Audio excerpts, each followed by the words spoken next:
Pile సమస్యతో బాధపడుతున్నారా? ఇప్పుడు లేజర్ చికిత్సతో ట్రీట్మెంట్ రేంజ్ హాస్పిటల్స్ లో శాశ్వత పరిష్కారం. ఇప్పుడే సంప్రదించండి. నమస్తే, నేను Keshav. Welcome to Suman TV. P4 ప్రారంభోత్సవం సందర్భంగా జరిగిన కార్యక్రమం, అక్కడ చేసిన వ్యాఖ్యలు ఇవి కూడా వివాదాస్పదం అవుతున్నాయా? పవన్ కళ్యాణ్ ప్రసంగంలో చెప్పినటువంటి మాటల పైన ఇప్పుడు కొత్తగా విమర్శల జడివాన కురుస్తుంది. మరోవైపు P4 పైన అర్థం పర్థం లేని విమర్శల్ని విపక్షాలు చేస్తున్నాయని టీడీపీ, జనసేన నాయకులు కూడా విరుచుకుపడుతున్నారు. అసలు ఏంటి ఈ విమర్శలు, వాటి సారాంశం ఏంటి తెలుసుకునే ప్రయత్నం చేద్దాం. మనతో పాటు అనలిస్ట్ చంద్ర శ్రీనివాస్ గారు. నమస్కారం. నమస్కారం కేశవ్ గారు. ఈవెంట్ జరిగింది. Already government plus public sector, private అన్ని భాగస్వామ్యం పీపుల్తో కలిపి చేస్తున్నాం అని చెప్పని ఒక లాంఛనప్రాయమైనటువంటి ప్రారంభోత్సవం జరిగింది. ఓవైపు స్కీమ్ పైన విమర్శలు వస్తున్నాయి, ఇంకోవైపు అక్కడ జరిగినటువంటి కార్యక్రమం పైన విమర్శలు వస్తున్నాయి. పవన్ కళ్యాణ్ గారు చేసిన ప్రసంగం పైన ప్రత్యేకమైనటువంటి విమర్శలు వస్తున్నాయి. ఏంటి అసలు ఏం జరిగింది? అంటే ఒకటి, విశ్వాసనామ సంవత్సరంలో మంచి పథకం అని మనం కూడా డిస్కషన్ చేసుకున్నాం. మార్గదర్శి బంగారు కుటుంబం అనేది అంటే పబ్లిక్ ప్రైవేట్ పీపుల్స్ పార్ట్నర్షిప్లో ఈ పథకం తీసుకురావడం దేశానికి ఆదర్శంగా ఉంటుందని చెప్పి అనుకున్నాం. ఇదే సమయంలో పవన్ కళ్యాణ్ గారి మాటలు మీరు అన్నట్టు గత ప్రభుత్వం అంటే వైసీపీ తన అనుబంధ ఛానల్స్ కావచ్చు, వాళ్ళు సపోర్ట్ చేసి యూట్యూబ్ ఛానల్ కావచ్చు, కొంతమంది విశ్లేషకుల రూపంలో పవన్ గారి యొక్క విధానాలు నచ్చిన వాళ్ళు కావచ్చు, రకరకాల అంటే ఆయన చెంచాగిరి చేస్తాడని, సెల్ఫ్ గోలు, బ్రహ్మాస్త్రం జగన్కి అందించాడని చెప్పేసి, పద్దాలు చంద్రబాబు నాయుడు పొగట్టు ఏంటని, రకరకాలు ఎవరికి నచ్చిన రీతిలో వాళ్ళు టైటిల్ తంబులు పెట్టుకొని విపరీతంగా ట్రోల్ చేస్తారు. అంటే పద్దాలు మీరు ముఖ్యమంత్రి కావాలి కానీ పద్దాలు ఆయనే 15 సంవత్సరాలు ఆయనే ఉంటాడంటే ఎట్లా అనేది ఒకవైపు జనసేన కార్యకర్తలు నిరాసక్తి ఉందని చెప్పి వీళ్ళే చెప్తారు. ఇంతవరకు ఎవరు కూడా జనసేన కార్యకర్తలు ఎవరు కూడా మాట్లాడాల. ఎందుకంటే నాయకుడికి నాకు వ్యూహం నాకు వదిలేయండి, నేను చూసుకుంటాను అన్నాడు. మొన్న కూడా మనం చూసాం ప్లేనరీలో, మనం దశాబ్దన్నర పోరాటంలో మనం నిలబడ్డాం 100% స్ట్రైక్ రేట్తో. 4.5 దశాబ్దాలు అనుకున్న టీడీపీని నిలబెట్టామన్నారు. ఇంకెంతకంటే క్లారిటీ ఏం కావాలి, ఎప్పుడు ఏం చేయాలనేది పవన్ కళ్యాణ్ గారికి తెలుసు. మరి ఇతను చెంచాగిరి చేసేవాడైతే, ఇతనికి అంత సీన్ లేకపోతే, చంద్రబాబు నాయుడునే పద్దాలు పొగుడుతూ ఉంటే, మరి దేశం యావత్తు మీడియా అంతా కూడా 100 కోట్ల మంది హిందువులకి ప్రతినిధిగా సనాతన ధర్మం పవన్ కళ్యాణ్ ఎందుకు పొగుడుతున్నాయి, ఇంగ్లీషు హిందీ పత్రికలతో పాటు. అదే సమయంలో మోదీ గారు ఇతను పవన్ గారు తుఫాన్ అని ఎందుకు అంటున్నాడు? కొద్దిగా అంటే అత్యంత ప్రజాదరణలో మోదీ గారి తర్వాత ఆ స్థాయిలో పవన్ కళ్యాణ్ ఎలా వస్తున్నాడు అనేది వీళ్ళు విమర్శన. కుహనా లౌకికవాదులు అంటారా, వీళ్ళు అత్యుత్సాహంతో మాట్లాడిందంటారా అనుకోవచ్చు. అంటే పవన్ కళ్యాణ్ గారు చేసిన వ్యాఖ్యల్లో ఏమన్నా నిగూఢార్థం కానీ అంతరార్థం కానీ ఉందా? ఆయన ఏం చేశారు? 2014 నుంచి మనం పార్టీ పెట్టిన తర్వాత ఇక్కడ ఉన్నటువంటి అవసరాల రీత్యా, రాష్ట్రంలో ఉన్న అవసరాల రీత్యా తెలుగుదేశంతో కలిసి ప్రయాణం చేస్తున్నాం అనేటువంటి మాటలు మాట్లాడారు. అంటే అందులో ఏమన్నా ఇక మనం ఈ జనసేన పార్టీని కలిపేస్తున్నాం అనే ఇలాంటి సంకేతాలు ఏమైనా ఉన్నాయి? అంటే కేశవ్ గారు, అక్కడ ఏమైందంటే అండి, 2014లో అంటే అన్యాయంగా విభజన జరిగింది, అన్యాయం అయిపోయింది. అనుభవం ఉన్న వ్యక్తి రాష్ట్రానికి ముఖ్యమంత్రి కావాలని ఆ రోజున బీజేపీ కావచ్చు, జనసేన కావచ్చు, పవన్ కళ్యాణ్ గారు ఆలోచించి చంద్రబాబు నాయుడు గారిని సీఎంకి సపోర్ట్ చేసిన మాట వాస్తవే. 2019 ఆ పరిస్థితి లేదు, విడిగా పోటీ చేశారు. 2024 కలిసి మళ్ళీ అదే ఇదిలో వెళ్ళారు. ఆయన అన్నమాట ఏంటంటే, మేము 1 year క్రితం మేము ఒకటే చంద్రబాబు నాయుడు గారు నేను ఆలోచించుకుందంటే, ప్రజల ఆలోచన, ప్రజల ఆకాంక్ష అనుగుణంగా ఆంధ్రప్రదేశ్లో సుఖం కోసమే మేము ముందుకెళ్తున్నాం, మాకు పదవీ కాంక్ష అనేది లేకుండా ముందుకెళ్ళామని ఫస్ట్ మాట్లాడాడు. ఆ దిశగా రెండో మాట ఏమన్నాడు, 2014 నుంచి కూడా మన దగ్గర అంత సత్తా లేనప్పుడు టీడీపీతో కలిసి వెళ్ళాలన్న ఆలోచనతో ఆ రోజు అనుకున్న వ్యక్తి అని చెప్పి సపోర్ట్ చేశారు. అదే విషయం ప్రభుత్వ వ్యతిరేక ఓటుని చేర్చకుండా 2024 వరకు ఇంప్లిమెంట్ చేశారు అన్నాడు.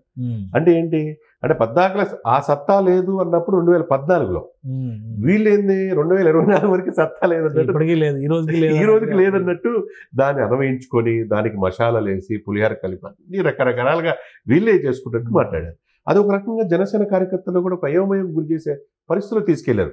ఏంది, వీళ్ళు శ్రేయోభిలాషులు కాదు, వీళ్ళ మధ్య విభజించి వీళ్ళిద్దరి మధ్య చిచ్చు పెట్టాలా అంటే ఏ విధంగా చిచ్చు పెట్టాలనుకుంటే రోజు రోజుకు 5 సంవత్సరాలలో 15 సంవత్సరాలు అయింది.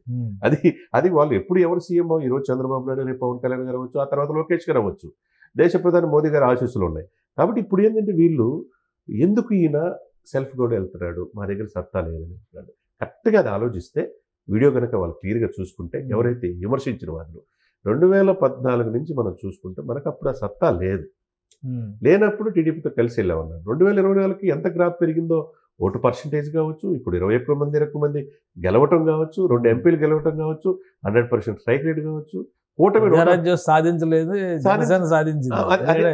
లోక్సభలో ఒక సీటు కూడా ప్రజారాజ్యం లేదు, ఇక్కడ 2 సీట్లు వచ్చింది. ఎమ్మెల్సీలు కూడా వీళ్ళ భాగస్వామి ఉండదు. ఆయన్ని ఎవరైతే వీళ్ళు సపోర్ట్ గా మాట్లాడినట్టుగా జనసేన కార్యకర్తలు ముఖ్యంగా కాపులు కూడా అయోమయంలో ఉన్నారు. 90% వీళ్ళు కాపులు వేసి ముఖ్యమంత్రి కావాలనుకుంటే చెంచాగిరి చేస్తారు అంటున్నారు కదా వీళ్ళు. మరి వీళ్ళు ఇతను చెప్పబట్టే 164-20 కంపెనీలు వచ్చినాయి.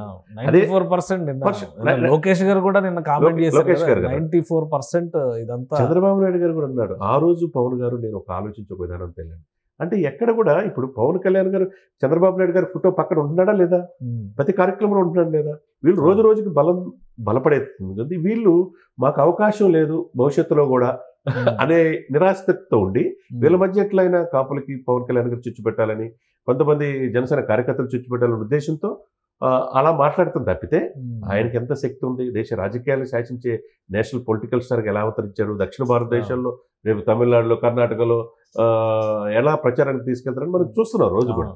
ఇప్పుడు ఒక రోజు లేకపోతే తెలియక ఒక రోజు కలెక్టర్ కాన్ఫరెన్స్ లేడు అనుకోండి, లేడు వీళ్ళు ఏదో జరిగిపోయినట్టు మళ్ళీ నేను ఉన్నాడు. ఎందుకు అంత టార్గెట్ చేయాల్సిన అవసరం ఏంటి? పవన్ కళ్యాణ్ గారు ఎక్కడికి వెళ్ళినా వెళ్ళకపోయినా మాట్లాడినా మాట్లాడకపోయినా ఏదో రకంగా అక్కడ ఒక ఐటమ్ ని హైలైట్ చేసే ప్రయత్నం అయితే జరుగుతూనే ఉంటుంది ప్రతిసారి. ఎందుకు అంత టార్గెట్? ఒక్కడే వాళ్ళందరికీ శత్రువుగా కనపడుతున్నాడు సార్. ఆ ఒక్కడే కూటమిని బీజేపీతో కూడా మాట్లాడకుండానే టీడీపీతో కలిసి వెళ్తున్నామని చెప్పాడు అన్కండిషనల్ గా. అంటే ఆయన దూరదృష్టి. అదేవిధంగా మోదీ గారు కూడా ఆయన విధానాలు నచ్చి టీడీపీని ఆ రోజు కలుపుకోవడం జరిగింది. వీళ్ళ 151 నుంచి 11 సీట్లకి పరిమితం అయిపోయారు. జగన్ నిన్న అదపాదాలను తక్కువపోతే నా పేరు పవన్ కళ్యాణ్ కాదు, నా పార్టీ జనసేన కాదు చెప్పి చేశాడు. ఇది ఒక రకంగా వాళ్ళకి నిద్రలో కూడా పవన్ కళ్యాణ్ గుర్తొస్తాడు.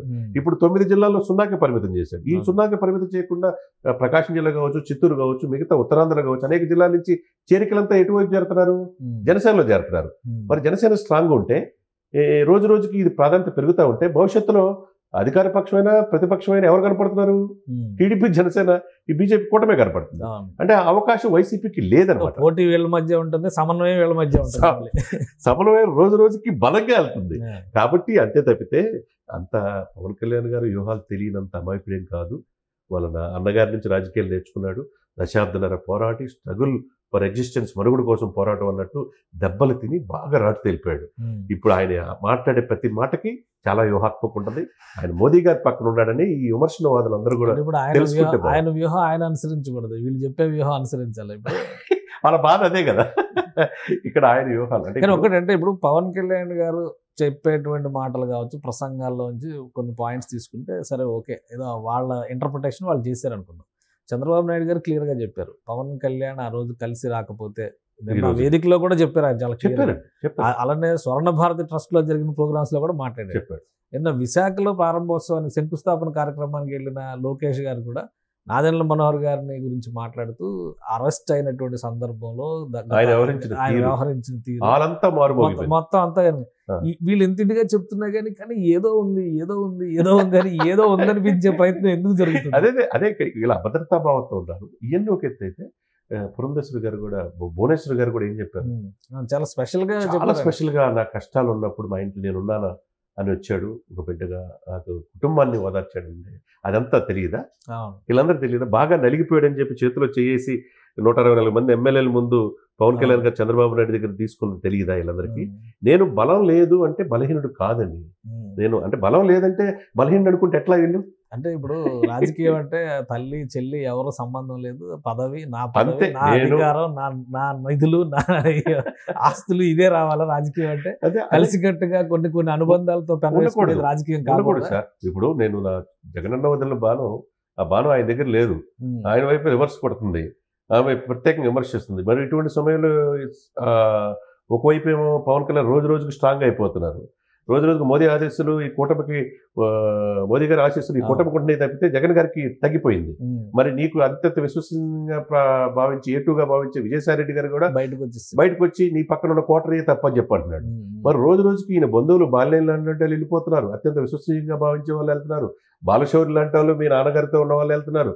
మరి ఇంకా ఎవరు ఉన్నారు, ఎవరు మిగులుతున్నారు? జిల్లాలకు తుడిచిపెట్టిపోయేసరికి ఈ పార్టీ భవిష్యత్తులో ఉంటుందా లేదనే ఇదితో, ఈ ఫ్రస్ట్రేషన్తో ప్రచారం చేస్తున్నారు తప్పితే దీంట్లో అంత పవన్ కళ్యాణ్ గారు అంత అమాయకుడు సార్. కేశవ్ గారు మీరు కూడా ప్రతి స్టెప్ మీరు చూస్తున్నారు కదా, ప్రజారాజ్యం నుంచి ఈ రోజు వరకు కూడా ఆయన్ని అసెంబ్లీలో గేటు కూడా తాకడిన వాళ్ళు ఎక్కడికి వెళ్ళిపోయారు సార్? గేటు బద్దలైపోయింది. గేటు బద్దలైపోయింది.